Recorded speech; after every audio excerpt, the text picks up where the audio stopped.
आज की वीडियो 3 चीज़ों पे बेस होने वाली है, इंफ्रास्ट्रक्चर, स्टार्टअप और टेक न्यूज़। जहाँ पे गवर्नमेंट का प्लान है कि वो चैटबॉट को इंट्रोड्यूस करेंगे उमंग प्लेटफॉर्म पे। Cyber planning, cyber laws, rules and regulation for IoT devices, उसके साथ बजट 2021 में ऐसे कौन से 3 इंपॉर्टेंट फैक्टर है जो इंडिया को रिवाइव करने के लिए इंपॉर्टेंट है। चाइना कितना डेस्परेट है उसके 5G टेक्नोलॉजी को इंडिया में इंट्रोड्यूस करने के लिए। सी प्लेन से रिलेटेड बहुत सारे न्यूज़ है। और बैंगलोर की इंडस्ट्रीज़ क्यों चाहती है कि वो PLI स्कीम स्टार्टअप के लिए भी लॉन्च करे। और MCCIA जो कि पुणे की एक बॉडी है, वो अपने 5,500 स्टार्टअप्स के लिए कौन से नए प्लान सोच रही है। सबसे पहले इंफ्रास्ट्रक्चर न्यूज़ है, बहुत इंपॉर्टेंट, 2021 के बजट के बारे में। और ये एक्सपेक्ट किया जा रहा है बहुत से मीडिया हाउसेस और पेपर की तरफ से, इस बार की इकोनॉमी को रिवाइव करने के लिए इंडियन गवर्नमेंट 3 सेक्टर पे मेनली फोकस करेगा। हेल्थ केयर, एग्रीकल्चर और इंफ्रास्ट्रक्चर। जैसे कि हमें पता है 40% of drugs and vaccine India से ही प्रोड्यूस होने वाले हैं, इसीलिए हेल्थ केयर सेक्टर बहुत ज़्यादा इंपॉर्टेंट है। उसकी फैसिलिटीज़ को इम्प्रूव करना और ड्रग्स को मैन्युफैक्चरिंग को इम्प्रूव करना, क्योंकि हमें पता ही है कि API हम मोस्टली चाइना से इंपोर्ट करते हैं। तो अगर वो इंडिजिनियसली डेवलप करना स्टार्ट हो गया तो बहुत बड़ा सेक्टर और बहुत बड़ा इकोनॉमिक चंक हमें हेल्थ केयर सेक्टर से मिलना शुरू हो जाएगा। एग्रीकल्चर इंडिया में अभी भी टेक के इलाके में बहुत ज़्यादा इंप्रूव नहीं हुआ है, तो अगर इस सेक्टर में और भी ज़्यादा पावरमेंट किया जाएगा और फार्मर्स को बहुत सारी नई स्कीम प्रोवाइड की जाएगी तो इसमें बहुत ज़्यादा इंप्रूवमेंट होने के चांसेस हैं। इंफ्रास्ट्रक्चर इनडायरेक्टली इन दोनों सेक्टर में अफेक्ट करता है। अगर हम इंफ्रास्ट्रक्चर को इंप्रूव करते हैं तो हेल्थ केयर सेक्टर तो वैसे ही बढ़ेगा और एग्रीकल्चर को बहुत ज़्यादा टेक सपोर्ट मिलना स्टार्ट हो जाएगा। हम इसमें एक्सपेक्ट कर सकते हैं कि हम न्यू हॉस्पिटल सेवा, कनेक्टिविटी और नई API मैन्युफैक्चरिंग फैसिलिटीज़, और इंफ्रास्ट्रक्चर का मतलब यही होता है कि नए जॉब्स क्रिएट होने वाले हैं। तो वैसे भी ये चीज़ इंडियन इकोनॉमी को बहुत ज़्यादा फायदेमंद रहने वाली है। दूसरी खबर चाइना की तरफ से निकल के आ रही है, जहाँ पे चाइना ने रैंप अप की अपनी इंडस्ट्रीज़ और सप्लाई चेन को इंडियन मार्केट में 5G टेक्नोलॉजी को इंट्रोड्यूस करने के लिए, क्योंकि वो जानते हैं कि जियो की इक्विपमेंट और जो टेक्नोलॉजी है उनकी अभी इंट्रोड्यूस होने के लिए बहुत ज़्यादा टाइम है। और वी और एयरटेल डेप्थ में है तो वो 5G नेटवर्क के बैंडविड्थ को नहीं खरीद सकते।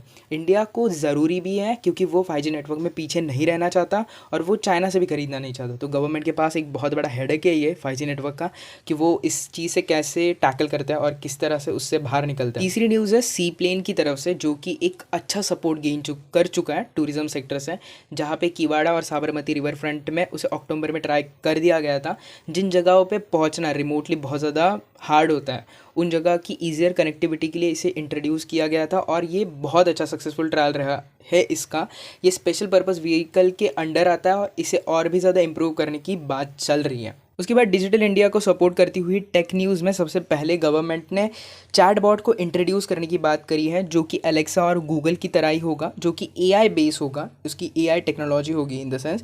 और उसके बिड्स को भी इनवाइट कर दिया गया है। इसमें उन्होंने स्पेसिफिकली कहा है कि वो मल्टी लैंग्वेज होगा, वो डाटा को एनालाइज और कलेक्ट भी करेगा और उसके थ्रू आपको बताएगा कि आपके लिए पर्सनलाइज बेस्ट स्कीम कौन सी है।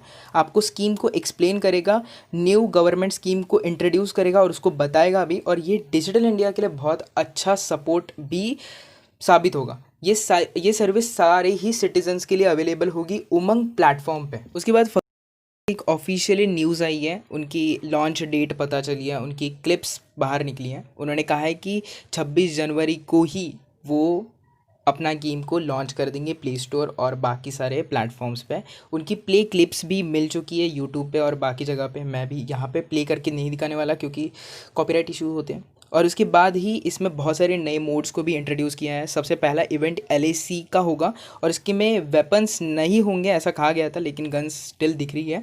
और नॉर्मली जो हमारे सोल्जर्स LAC पे यूज़ करते हैं उन वेपन्स को भी दिखाया जाएगा। तो एक रियल लाइफ एक्सपीरियंस होगा। ये गेम बहुत अच्छा है, स्टोरी लाइन बेस है ये।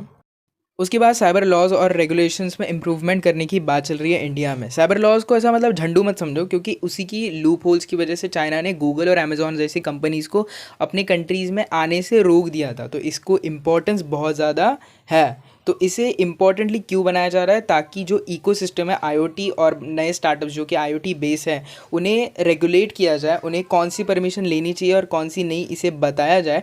डाटा यूसेज, डाटा के रिलेटेड और भी ज़्यादा मतलब कलेक्शन जो भी आप करते हो उससे रिलेटेड बहुत सारी परमिशंस के बारे में। और ये मेनली चाइना को रेस्ट्रिक्ट करने के लिए बनाया गया है, लेकिन इसका फ़ायदा IT इंडस्ट्रीज़ को आगे जाके बहुत ज़्यादा होने वाला है। उसके बाद सबसे आखिर में है स्टार्टअप रिलेटेड न्यूज़, जहाँ पे बैंगलोर इंडस्ट्रियल बॉडीज़ ने फाइनेंस मिनिस्टर को अर्ज किया है कि वो स्टार्टअप के लिए भी नई पॉलिसीज़ बनाए, या फिर इंडियन स्टार्टअप के लिए नई पीएलआई स्कीम को इंट्रोड्यूस करे, या फिर पीएलआई स्कीम को ही एक्सटेंड किया जाए स्टार्टअप के लिए। टैक्स रिलेटेड इंसेंटिव्स जो कि बाकी इंडस्ट्रीज़ को मिलते हैं वो स्टार्टअप को भी मिले, आत्मनिर्भर भारत के इंसेंटिव्स।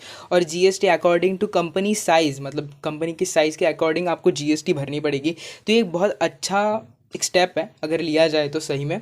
तो उसके लिए वो ये भी कहते हैं कि उनके लिए एलिजिबिलिटी क्राइटेरिया बताया जाए और कौन से ऐसे इश्यूज़ है जिसकी वजह से स्टार्टअप में ये चीज़ नहीं आ पा रही, इसे भी आइडेंटिफाई किया जाए।